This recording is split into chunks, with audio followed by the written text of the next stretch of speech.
I woke up at 3:30 to help change Rose's diaper because I woke up to the sound of him having an explosion in his diaper. Where is he sleeping?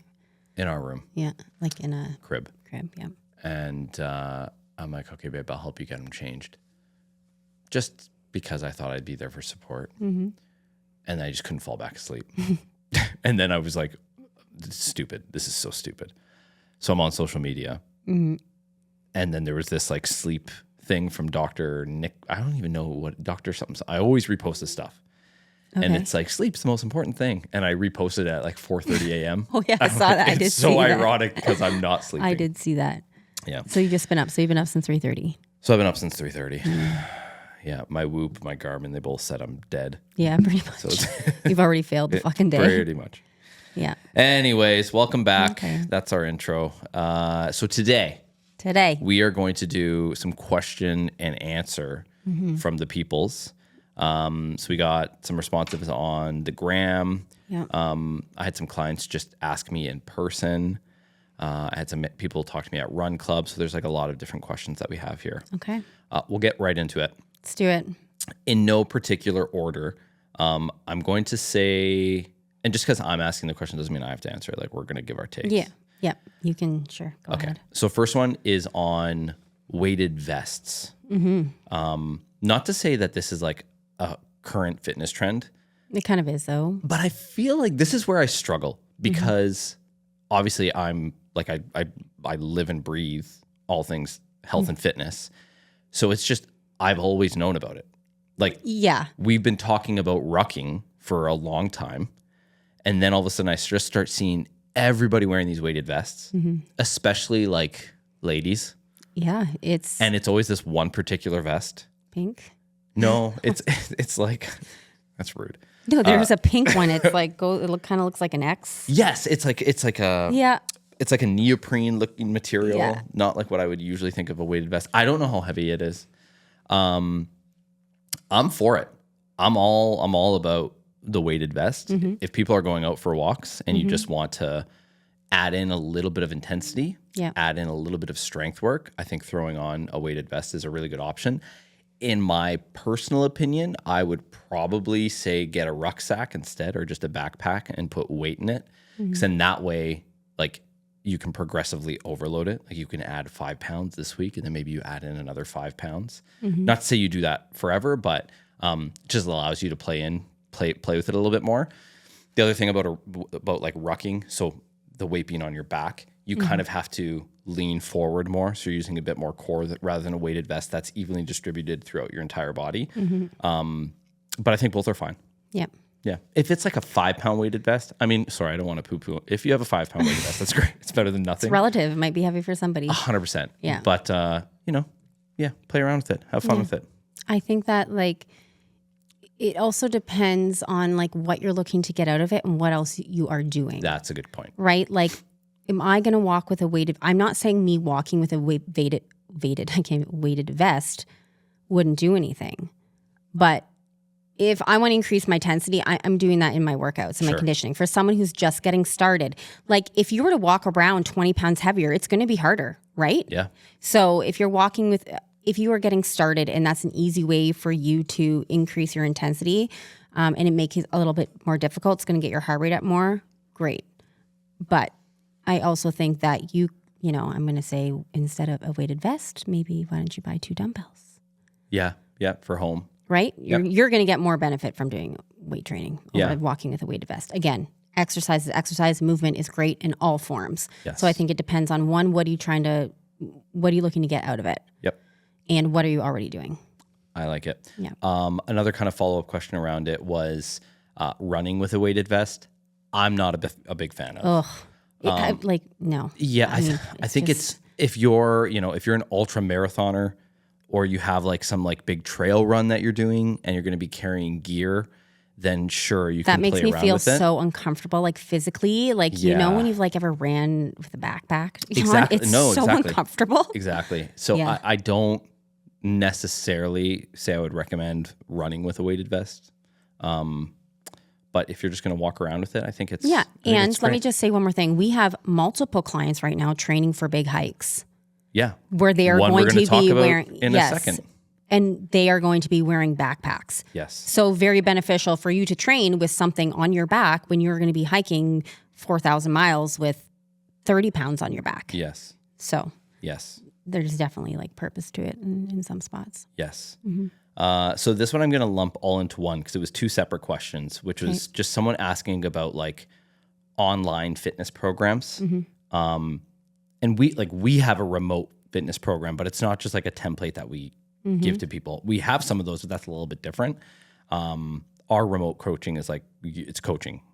Yeah. Whereas they're asking about like just a fitness online program to follow. Yeah.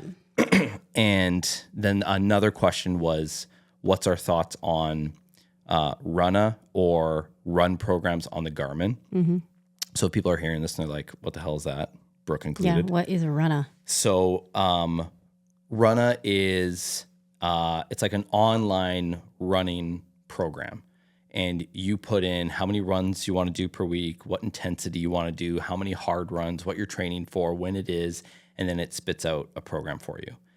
And I think like, and then the Garmin, very similar.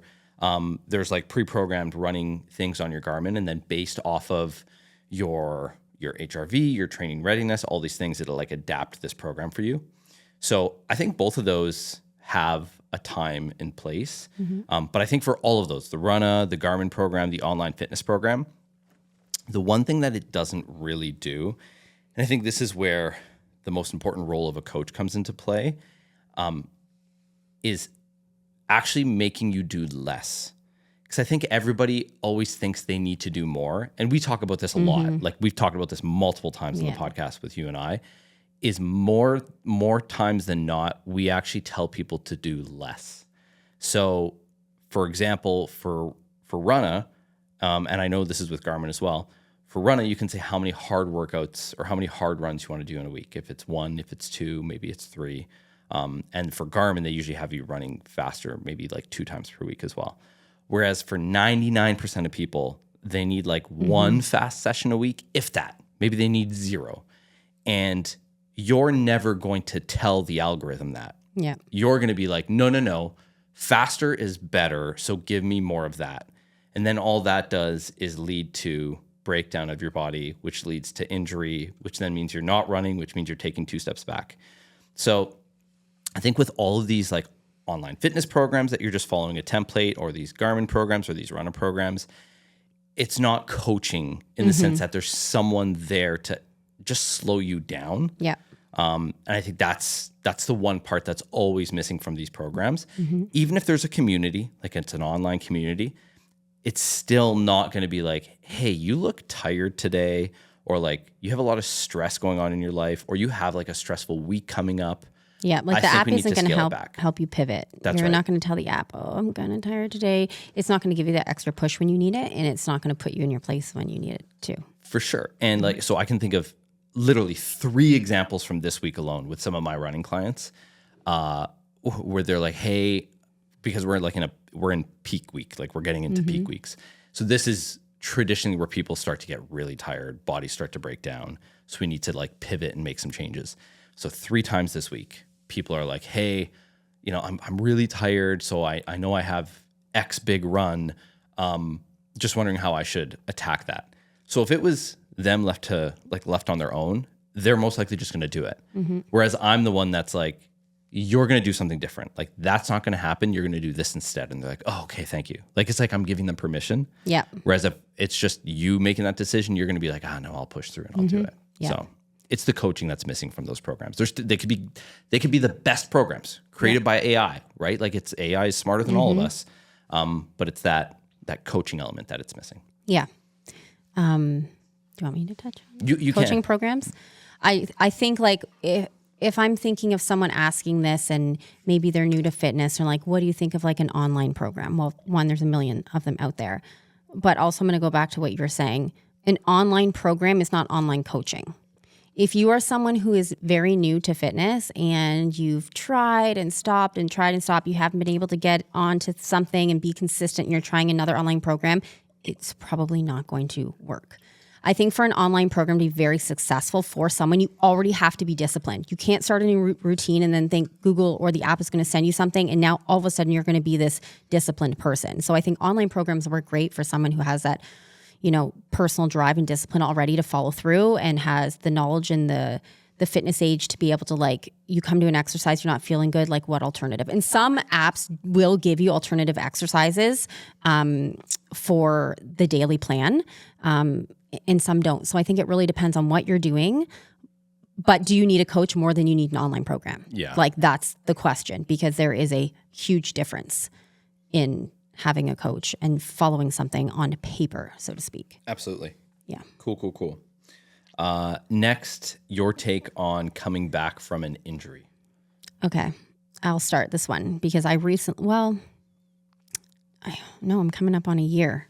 Has it been that long? It's a year next weekend. Actually, no, it would have been a year right now when I started to get this pain. Huh. So long story short, I had an irritated facet joint that was giving me sciatic pain. I had never had any nerve pain or issues, so I had never experienced it. So when I did, it was obviously a little bit of a setback that I thought, okay, I'm going to rest for a couple weeks. It was 3 months because I got it right before my birthday. And I said, I hope after I had been told that nerves do not heal like muscles, this is going to be a journey. My goal was to be feeling normal by Christmas. And in January, I'd say mid to late December, I started to train somewhat normally again.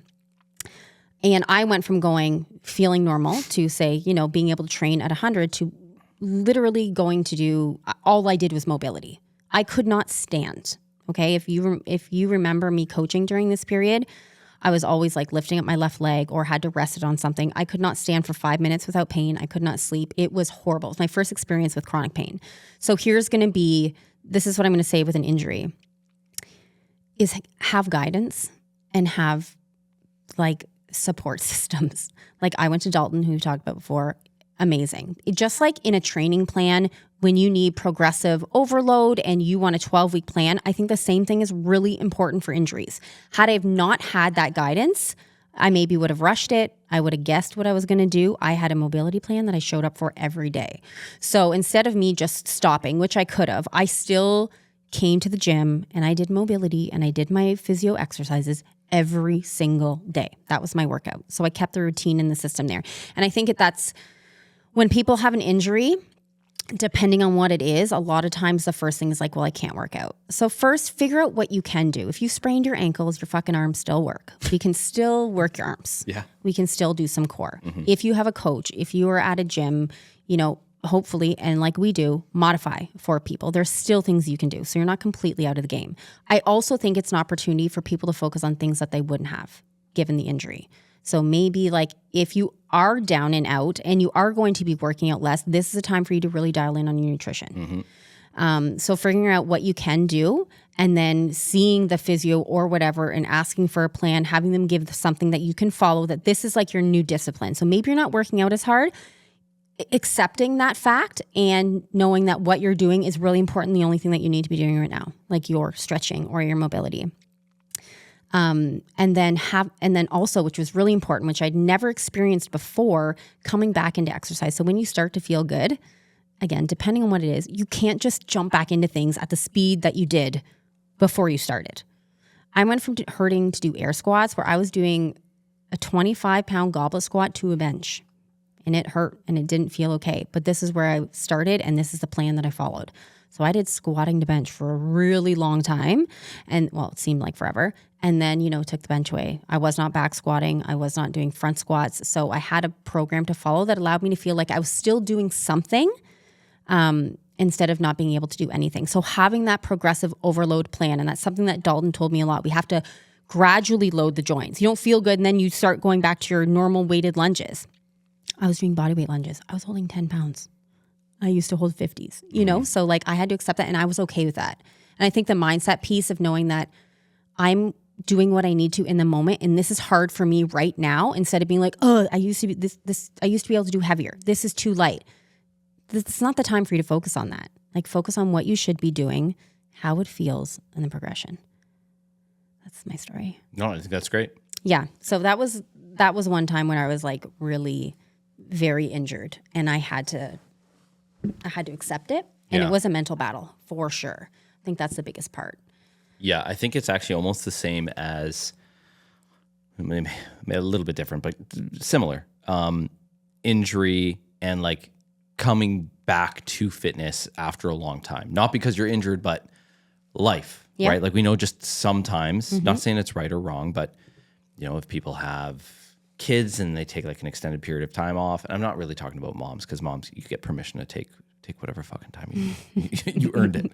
But when you do get back into things, or if it's been like you were an athlete in high school and then you didn't really do anything in college and now you're like getting back into things, like you can't really expect to do what you did in high school. Yeah. Same kind of thing applies to injury. Like your pre-injury self is going to be different than your post-injury self, depending on what the injury is. Yeah. And this might sound really harsh, but there's a potential that you might not ever do what you used to do, but that doesn't necessarily mean that you just give up on movement entirely. Yeah. You just move the goalpost. Yeah. And I think that's also fair to say for moms. Like I've done that postpartum twice. And I know every mom who comes, like, you compare.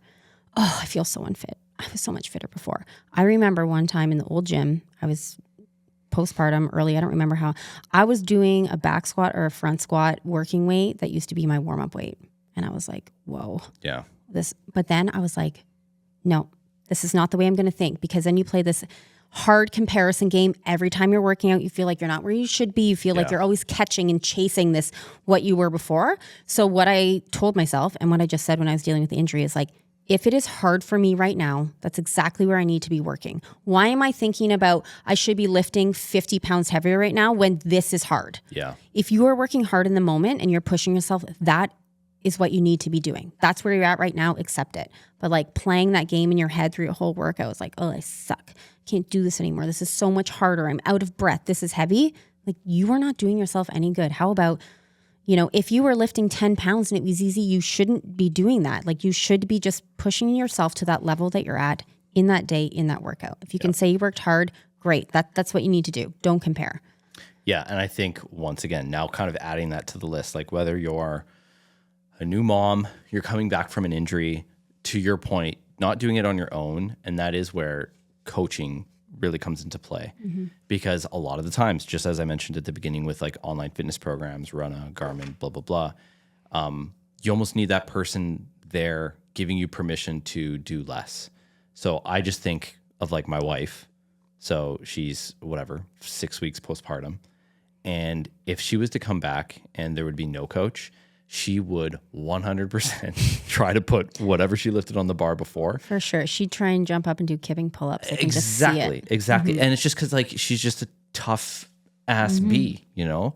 Whereas like there's going to be a coach being like, Caitlin, like you don't need to do that. Take it easy. And I think that's the case for a lot of new moms when they were, you know, used to doing this. It's like they need permission from someone and guidance from someone to be like, hey, you've been through a lot. Let's just do some movement. Yeah. You need that structure. Yes. Love it. Love it. Love it. What made you want to become coaches? What do you love most? Who wants to go first? You go first. Okay. See how usually I'm like, oh, who? I feel like I'm always the one that says who wants to go first. And Yeah, then I I know. get screwed over. So I know. Here I go. just Okay. So telling you. what made me become a coach and what do I love most? Yep.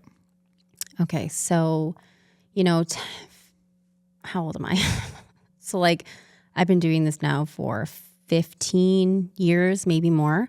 I will say that, you know, university days, early 20s, I did not know this is what I was going to be doing. And my journey, how I kind of got into this, well, backstory, I played hockey my whole life at a high level. I went to play at University of Guelph, and then I moved out west. And after that, I remember being like, feeling a little bit like, oh God, what's my thing? You know, hockey was always my thing. So I didn't have that anymore. And one of my girlfriends was like, hey, do you want to do this fitness theory class with me at the college? I was like, yeah, sure. So I did that. And then I started training more on my own. You know, it was more independent training, not team stuff. And then I really liked it. And then I took another course and another course, another course. And then I was training a lot and I did a fitness show. And then my girlfriends wanted to train with me. And then I started my own little thing out west. And I think I just honestly fell in love with helping people feel good, like seeing how fitness could be the vehicle to a better mood, more confidence, physical changes. I just got like addicted to that. Almost was like really being that person that could bring people together to move their body even when they didn't want to, and have them leaving like a completely different person, like mentally and energy wise. And I think that just kind of ties into what I do love most, is being able to take something that I'm very passionate about and know the power of it and how powerful it is. And sometimes a lot of people need that push and that pull from someone else. And I would like to be that person for people. So yeah, I kind of did my own thing and then moved back and was a coach at Hybrid. And then we moved out west to Vic and then came back and here we are. Yeah. So I love it. It's definitely, this is where I'm meant to be. There is no doubt in my mind I'm doing what I should be doing. For sure. And I love it. I'm not a coach by trade. It's not necessarily what I went to school for. Tell us what you are, Isaac. Well, now I'm a coach. I'm a business owner. I'm an entrepreneur. All the things. He wears many hats. Sorry, side quest. I fucking hate calling myself an entrepreneur. What I don't like it. What would you say? Business owner? I don't even know. Be like, oh, I own a gym. Yeah. I don't like saying it. Yeah, I feel like if someone's like, what do you do? You don't say, well, I don't know. Maybe some people do. I'm an entrepreneur. Yeah, I'm a community builder. That's just not even an answer. If you say I'm an entrepreneur, someone's going to be like, what do you do? No, I don't like saying it. Anyways. Self-employed. So for me, I've always been around, I've been like more involved in fitness since university. But it was more so after university where I really started to fall in love with the whole process of it. Not necessarily like the programming side of things, but just like what fitness does in terms of bringing people together. So I got very involved after university where like I didn't have a tribe of people. I wasn't, in the cafeteria with my buddies all the time or out, at friends' house. It was more like I'm working and then I go home and I do nothing. So the gym kind of became that like third spot. Where it's like there's work, there's home, and then there was the gym. And that's where I made some of my... I remember welcoming you into the tribe. That's right. Well, so this was in Thunder Bay, but exactly. So like when I did move to London for work, the first thing I did was like, okay, well, how do I meet people here? I didn't go to university in London. I don't know anybody here. I'm like, well, I'm going to go to the gym. So I joined a group style gym, and then that's where I met like my core group of friends. And that just showed me the power of fitness and community. And I think this is where a lot of people find their like new tribe, like going into the next stage of their lives. So I've just always been very passionate about what fitness can do for people kind of outside just like the health aspect of things, but more like the mental health side of things, the community side of things. I think it's a beautiful thing to get people involved in a variety of different bits that's actually going to be benefiting their lives in the future as well. So these are things that maybe I didn't think about 10 years ago or even 5 years ago, but now having 2 young kids, it's like, oh man, I want to be able to make sure I can play with them when I'm 70 years old and I can hold my grandkids. And those are things that like we're helping people do. And they might not even be thinking of that as their goal, but in 20 years when they look back, they're like, oh man, I'm really grateful for Movement Strength for showing me, just how important movement every day is. So yeah, it's more so just like the community side of things that I really fell in love with. And I think fitness is one of the best ways to build community for people, especially as they age. Yeah. And I think what I also love about that is if you didn't grow up playing a sport, a team sport, and you didn't have that team aspect, or as you get older and, you're not playing hockey anymore, you're not on those teams. It's like, sure, you can do rec stuff, but like this gives people who didn't get to play team sports or did and miss it, have that kind of social team aspect and support, which is really cool, right? So you get, whether it be the people in your class or like coming, like everyone, well, not everyone knows each other because we work out at different times, but you do get that strong sense of community and family. Yeah. Kind of. So I think it's great that can still be integrated later on in life when you don't have the sports that you used to play. Yeah. And you still feel like you're a part of something. Yeah. And then I think kind of related, but not necessarily related totally to the question, is what I think makes movement strength special is, I'm very much about building community. Like I joked about being like a community builder, but that is what I'm very passionate about. I think you're very similar in the sense of like creating a tribe. I think Will is very technical in the sense that like he loves creating programs that can make change in people's lives. I think Luke is very passionate about getting people to their goals, whether that be through personal training or nutrition or whatever it may be, goal reviews, stuff like that. But it's combining all those things that make this place special. So I think there's a lot of gyms out there where it's like they're all about community. It's like 100% community, which is important. But then what about the educational side of things? Yeah. And I think that's where we put a lot of focus on as well is, we kind of like make this joke all the time where I don't want to have a member for life. If they want to be here for life because they enjoy the place, that's great. But I'm doing someone a disservice if they solely rely on me for all of their fitness knowledge. Like for, you have to do this many reps today, do this, but they have no idea what that's doing. Or it's like, you got to eat this, you got to eat this, you got to eat this, but they don't understand what a protein, a carb, or a fat is. So I think for us, one of the things I'm so proud of our gym is like we focus on the educational bits. We don't just tell people what to do, but like we explain the whys and we try to educate our members, but also like the bigger community on why fitness is important, on why this movement is important, on why food is fuel, on why all that is, why all that matters. And that gives the empowerment around you having control and power in your own life. Yes. Yeah. Empowerment is so important for it. Cool. Anything else on that? I was thinking about one thing, and it reminded me of a couple of things. One, the picture that I posted yesterday of so many years ago.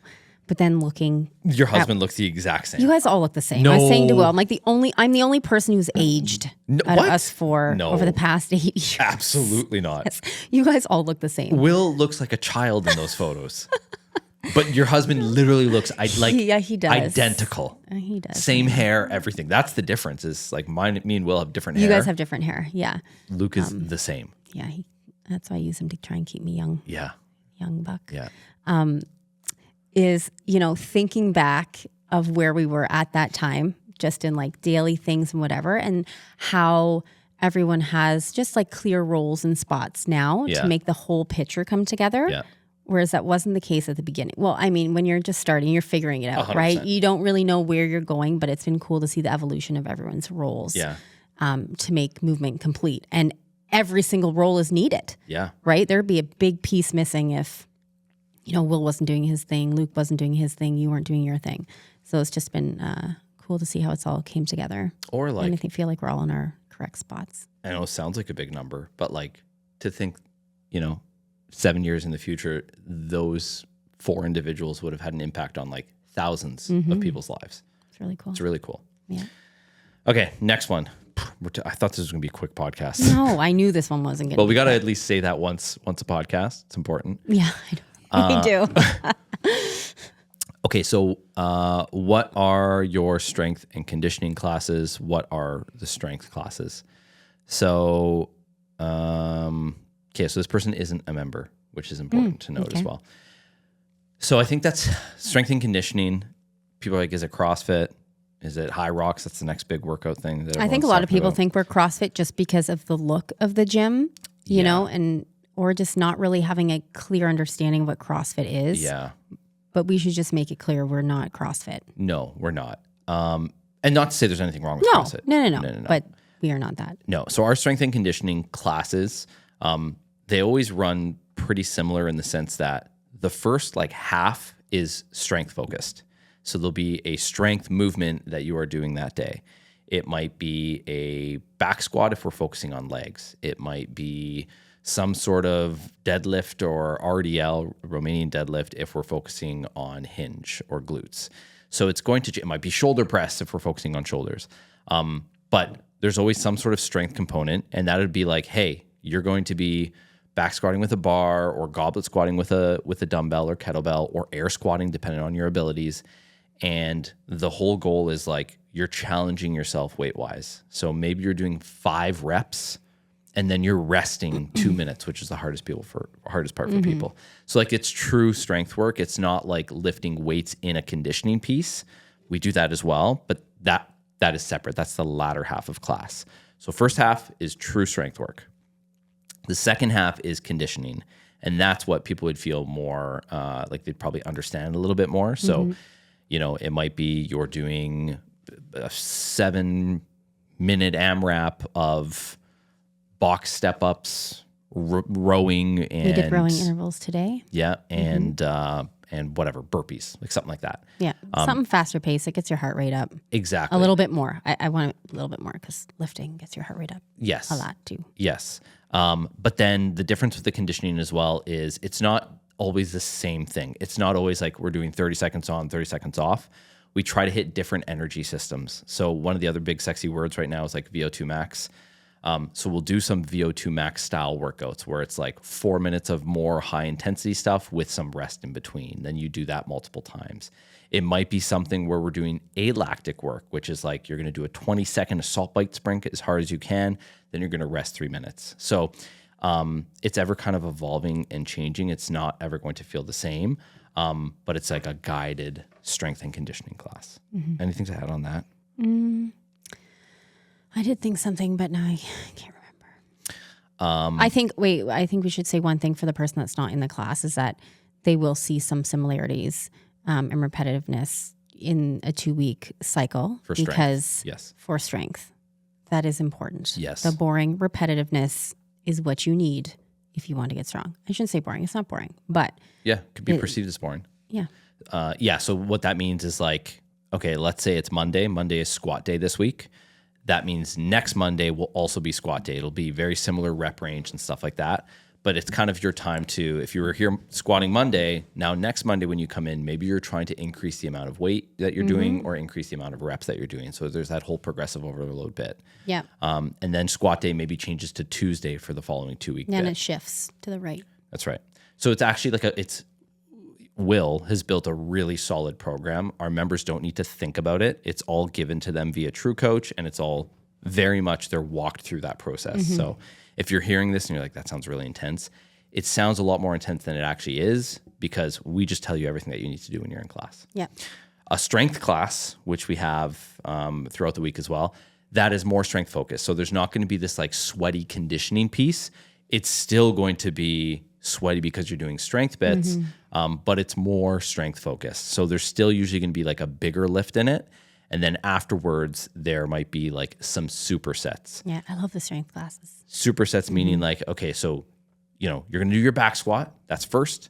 That's A. And then B1 and B2, maybe you're going to be doing lunges for B1. You're going to take a 10-second rest, and then you're going to do some heel slide hamstring curls for B2. Then you're going to rest a minute, and you're going to go back to your lunges. So, it would kind of have that feel. So 2 different styles of classes. Yeah. Make sense? Yeah. Cool. Moving on. Was that the last one? No. Oh, no. How soon after your workout do you take your protein? Okay, this is really funny. Did we talk about this recently? What's making you think, what do you think? I feel like, where I think maybe we talked about it? I think we talked about it in our nutrition videos. Yeah, because I was like literally thinking that I wanted to talk about this today. Yeah. So you can start. I feel like you're excited to talk about this. Okay, so let me preface this with saying I'm not a dietitian, but I'm very passionate about nutrition. From studies that are out there, from things that I hear, there was this whole idea of the protein window. And then people are like, the protein window doesn't exist. So they're like, it doesn't matter how soon after you have your protein after you work out. However, in my opinion, I would still tell 9 out of 10 people to have protein as soon as they're done their workout. Not because it's going to help you recover or it's going to make you get shredded or get toned. It's more so about the habit of I do this and then I have my protein shake afterwards. Yeah. So it doesn't matter really the timing. However, I would just say do it as soon as possible so it becomes a habit. That's it. Yeah, a couple things on that. One, I think that's great. And that was something I was already thinking. Take it after as a habit stack, especially if you're someone who is trying to build up your protein intake. Like this is easy to do. So it's like, you brush your teeth, then you wash your face. You do your workout, then you have your protein shake. If you're trying to like dial in your nutrition and maybe you haven't been eating very healthy and you're just trying to clean things up, don't get caught up in the details of timing either. Like unless you're like very dialed in, you're having, your 150 grams of protein and then that's a fine tune you want to make for timing, sure. So yeah, I would say timing isn't the first thing you need to think about when you're trying to increase your protein intake. For women though, if you follow and listen to Dr. Stacy Sims, she will say like most studies are done on males. There isn't a lot with females and protein and all that stuff. So she will say, and I know there's a lot of women that follow her, 45 minutes, depending on your age, like 35 plus grams of protein within 45 minutes of workout. I do, but also because it's an easy way to get quick digestible protein in right after. And it's just that habit thing. Do it, your workout, then do your protein. Yeah. So that's my take on. I like it. Yeah. I like it. I think we have to do another nutrition episode because I got a lot of things to say again. Because but it's because when I look at these questions, we've talked about all of these before, but it's like we say it all the time. People need to be reminded more than they need to be taught. Yeah. So I think that's the one thing I've really come to terms with is like, unfortunately, and maybe this is why we don't have 9 million followers. We can't always just look for the sexy things to say. It's like, we're just going to continue to repeat the boring stuff because that's actually the stuff that works. So that was it for questions, right? There's none others? No, I don't think so. Okay. So, we got to do shout outs. And then we're going to record a bonus episode. Do you have time for a bonus episode after this? Yeah, I got about 15 minutes. Okay. It should be short. Okay. Okay. Call outs. Who wants to go first? I shouldn't have asked. I'll go first. Yeah? Yeah, sure. Okay. I'm going to call out Susan Boyd. Boyd. A lot of us know Susan. I've been working with her for a while. She's a beast. We'll just say that. She trains. So she's an ID client of mine, I guess you could call it. So I do her program, but she also does classes. So she does a good mix. She's also training for a big hike in where? The Dolomites. The Dolomites. In Italy. Hike in Italy, like next week. Is that when it is? Yeah. Holy shit. So we've been training for this specifically for a really long time. She has dialed in her nutrition to a T. So she's seen that's awesome. really great results with her nutrition. Not only does she like come after work, long days, she is doing like stairs during the week. She's doing 5-hour hikes on the weekend and playing 17 soccer games in between a week. Always she is soccer. 6 this weekend. I was like, okay, take it easy. We got the hike next weekend. But yeah, and she has a very busy career. Yes. So it's just really cool to see. Again, proven point. Everybody is busy. She does this shit after a long day and she works hard. Yep. Yeah, it's just really cool to see people work towards big goals and show up day after day, week after week, month after month. And I'm really excited for her to go on her hike and see how she feels. Yeah. Because she's been training for it. So I'm interested to hear the feedback and how good it feels because like she's going to feel good. Of course, it's going to be hard, but yeah. Yeah, she's the perfect example of like, I think this is, we don't think people should just join the gym and the gym is their fitness thing. Like we love when people come to the gym to then do cool shit with their fitness. Yeah. And she's a perfect example of that. So she's obviously hiking the Dolomites next week. Last year, she did a big hike in Switzerland or in France. I forget. I think it was Switzerland. Somewhere cool. So like this is like her new thing that they're doing, like these really tough hikes once per year. So it's just really, really cool to see her and her daughter Alex do these cool They're challenges. like a tag team. They are a tag team. Yeah, they're great. My shout out is for Josh, who is a newer personal training client of ours. I think he has a goal of going to group classes as well. But the one thing that I really appreciate about Josh, he is like Mr. Positive. So his nickname that I have for him is Mr. Wonderful, because at the end of like every exercise, right, I'm like, okay, how are we feeling? And he's always like, wonderful, great. Like it could have just been like we did Bulgarian split squats for 10 and I could see his soul escaping his body and he's like, I'm good. Like, it's like, I'm moving, I'm good. Yeah. So I just love that like positivity side of things. And he always comes, with like solid energy. He's always has a big smile on his face. Even though same thing, right? Like he works late nights. So I just, I always appreciate that positivity in our members because we feed off that energy as well. Yeah. And we're not all like that, Like sometimes I'm fucking angry. All the time. No. Well, no, but I will grunt and yell and swear during my workouts. We all know this. Yeah. But I'm still going to do it. But it's nice instead of someone yelling the F-bomb, they're like, wonderful. Yes. This was so great. Yeah. Yeah. Yeah. No, I like Josh already. I enjoy him. You will like Josh for sure. I will find him and meet him in the gym. Don't worry, Josh. I'm not coming for you. I will find him. I will find him and meet him in the gym. Introduce myself. Oh, it's amazing. Okay. He's Anything scared else? now. No. All right. Well, thank you. Thanks, guys. Bonus episode. All right. 5 Coming up. minutes. Okay. Bye. Bye.